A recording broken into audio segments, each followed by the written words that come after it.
Hello and welcome to World's End Tarot. Today I wanted to talk to you about something a little different from my usual uploads, and that is about follower cards. Now, some people call them stalker cards, but I'm not necessarily that much of a fan of that particular wording. I think it brings up too much other types of energies. So I prefer to call these types of card follower cards. Now, if you know what I mean, great, but if you've never really heard these terms before, this is basically what this video is about. So a follower card is a card which keeps following you around. Whenever you're playing with cards or shuffling or reading, sometimes read them even for other people, these cards keep coming up. And the one that has been following me most recently is this Temperance card. And I first noticed that it was following me around when I started to play with my new what's it called again? The Fountain Tarot. This is brand new for me and I've been getting to know it a lot better, and I really am enjoying it. But one of the things that I have noticed is that Temperance just keeps coming up, and it's strange because I remember when I have filmed a unboxing first impressions video for this deck, and I remember when I was going through that deck for the first time that Temperance gave me a really happy feeling, made me laugh a little bit. I found him really charming in this particular setup. But since then, this card has followed me around. And so I started to wonder what messages might be coming through the tarot for me. And I thought this would be a really good way to talk to you guys about this exact problem, because if you are someone that has your own tarot collection at home and have experienced this, I think this might be useful advice about how to decipher the messages that tarot is trying to give you. So the first thing that I would do, if you have more than one deck, if you're lucky enough to have more than one deck, is take all the Temperance cards, for example, or any of the other follower cards that you're having, and take them out and have a little look at all of the different representations that the artists of each tarot deck have given for your follow card. Here we have the Next World Tarot with the example of Temperance here. As I said before, we have the Fountain Tarot. Here we have Prisma Visions, and here we have the original Rider-Waite, except it's in a much more miniature version. And funnily enough, that is my only version of the Rider-Waite deck that I have in my own collection. I don't know why, I just really like it small, and I think it might be to do with the fact I have tiny hands, because this one's a little harder to shuffle and these ones are a lot easier. So I took the tarot decks that I own and I placed them down. I had a little look to see what I was feeling, if anything, to be honest. Here with Next World, funnily enough this time around, I wasn't really getting any extra messages. So what I did do was have a look at the book and see if anything came to me. And to be honest, it didn't feel like this was the right kind of feeling that this representation of Temperance was giving me. But I did get a little bit more from the Prisma Visions deck and the original Rider-Waite. I think that's to do with the idea of balance, which comes up in these three and doesn't so much come up with this one. This one came up more about nurturing yourself a bit more. It's the only representation of Temperance that doesn't have two cups. And originally, I think with this Rider-Waite, the idea was that there was like hot water and cold water mixing. So it's like two extremes mixing into one, or making something new, which I didn't get so much. There's definitely a different interpretation happening here. And also with the Prisma Visions, it's the only one that doesn't have a human figure on it. And I feel like, I was getting personally from this one much more of that feeling of water and emotion, although I'm getting it a lot with these other two. Well, I'm rambling now. Basically, the whole point of this exercise is for you to sit with your follower card and brainstorm about all of the messages that come up for you personally with your own follower card. And this is a good idea. The next thing to do, and I'm going to remove my helper cards here and focus on this particular card because this was the one that was following me around. The next thing to do is to have a think about the order of these cards within the major arcana. Now, it's one way to do it, right? If you're struggling. Although I will say that we don't actually know what order the major arcana cards came in, if in any order at all. But they have been put in an order now for a long time, so you can argue that there is some use to put them in the order that they are currently given to us when we do work with tarot in 2021, 2022. So for this exercise, this is one way to try and work out if there's any sort of contextual messages within the follower card. And you can do this for any card. It just so happens that I'm using Temperance. But let's say you were using 4 of Swords, then you would have 3 of Swords, 4 of Swords, 5 of Swords, and that would give you a better context for maybe what some of the messages the tarot is trying to give you. So here with Temperance, I have the Death card and I have the Devil card on both sides. And again, I feel that this is helping me to talk to myself about extremes and where they're coming up with, where they're coming in my life, but also very much a theme of what is no longer of use to me leaving my life, or an era of my life ending and a new one beginning.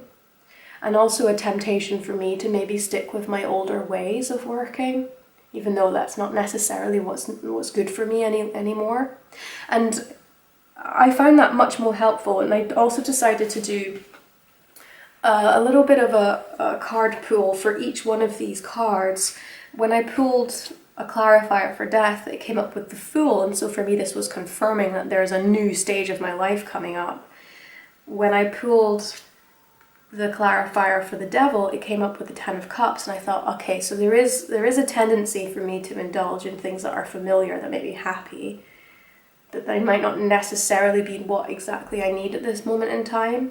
And then I pulled up the clarifier card for Temperance and came up with the Emperor, which for me was talking about more self-discipline, more rules, more structure, maybe even looking to some of the more fatherly figures in my life to lean on, or possibly just like male friends or fathers, partners that are male, these kinds of things possibly. But also the Emperor doesn't need to be literally about male people. It can be about the ideals behind the traditional sense of the Emperor are to do with authority.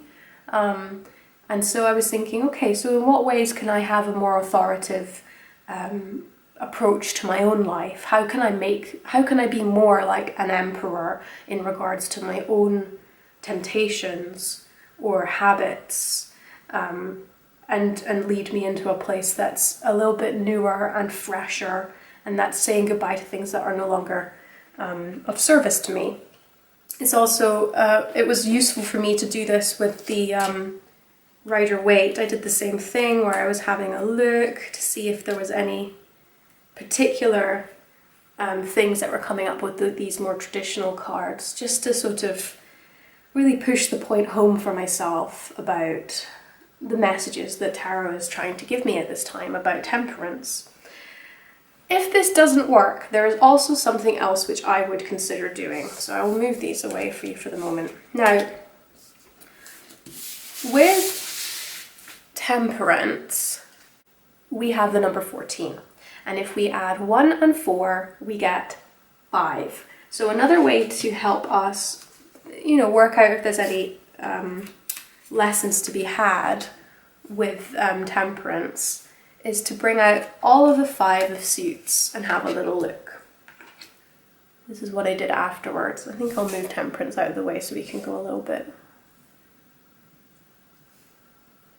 So here we have the Five of Cups. I can also do it with the traditional one. We'll have Five of Cups. So this was another way for me to decipher the messages that were coming through to me.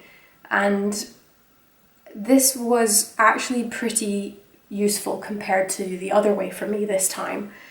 Just looking at the imagery of all of these suits and just trying to work out what messages were coming through generally, because Temperance is talking to me about having more balance in my life. And I think that that's coming from a place of blockage.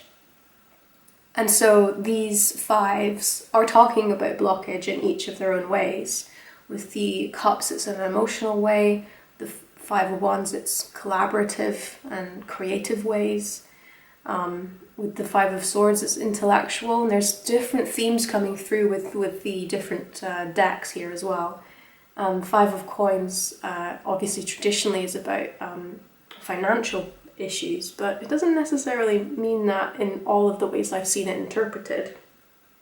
And for me, the Five of Coins wasn't really speaking about finance exactly, because I'm lucky enough not to be in a problem with finance, but it is talking about this emotional feeling of being shut away and shut out and not being able to get where you would hope to be getting, and feeling very much on the outside of an institution that you'd like to be in. That was speaking to me. The Five of Swords, in terms of this character here in the Fountain, kind of talking about using unscrupulous methods to get what you want, possibly stealing people's ideas, or feeling taken advantage of. It doesn't really speak to me as this figure here, but I feel like maybe something like that. It feels like the universe might have been, it feels like things haven't gone to plan, and I feel like something was taken from me. So that was speaking to me. Five of Wands as well, speaking about conflict generally, but more on a creative endeavour. I would say Five of Wands for me was speaking about not quite getting past a certain point and it being really difficult and having to keep fighting to get where you'd like to be. Then with Five of Cups, I really enjoy this particular interpretation from the Fountain of Five of Cups. This really does speak to me, and it makes me wonder if maybe this is, if I'm more attracted to this card right now, that maybe the messages of Temperance are really speaking to the Five of Cups. Because what I see here is someone who is really mournful and is sad, but has not lost everything, because this person still has the Two of Cups very helpfully placed. And again, here, the same imagery of these two cups. They're still there, even if these three cups have fallen. And they seem to be concentrating on only the bad things that have happened as opposed to what they have already achieved. And I feel like that might be, if I'm attracted to this card mostly right now, I wonder if that's partly because that is the strongest message coming through, with the reason why this card of Temperance is following me around. One last method of working out if there is any extra messages that might be coming through for you is the Five. If we're going to go and think about the Five with the major arcana instead of just the minors, the Five for the majors is the Hierophant. And I think a lot of people who read tarot have issues with the Hierophant, because traditionally it was seen as a symbol of organised religion, and people have mixed feelings about organised religion nowadays, particularly those who read tarot. But I have never really empathised with that idea of it being mostly about organised religion.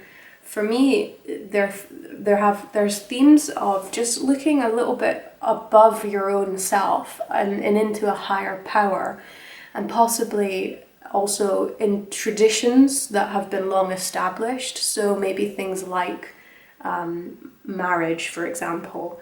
Not that that's necessarily speaking to everybody, but for me those things don't feel like bad things. They just feel like a suggestion of how to retain more balance. And I think looking to traditional things, or looking to things that are long established, or organizations that are long established, or methods of working that are long established, and have survived probably for good reason is worth looking into.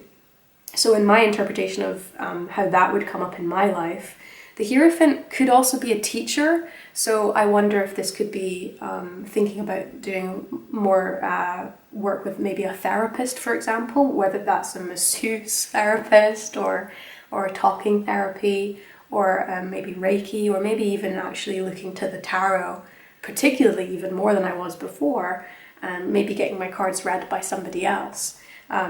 There's other ways to interpret the Hierophant is what I mean. And I think it's important that when you work with your own decks, that you spend a lot of time thinking about each card and what it actually means to you, because then you will become a better tarot reader. So I hope that this was useful for you guys about follower cards. It's definitely a process and it's definitely worth doing.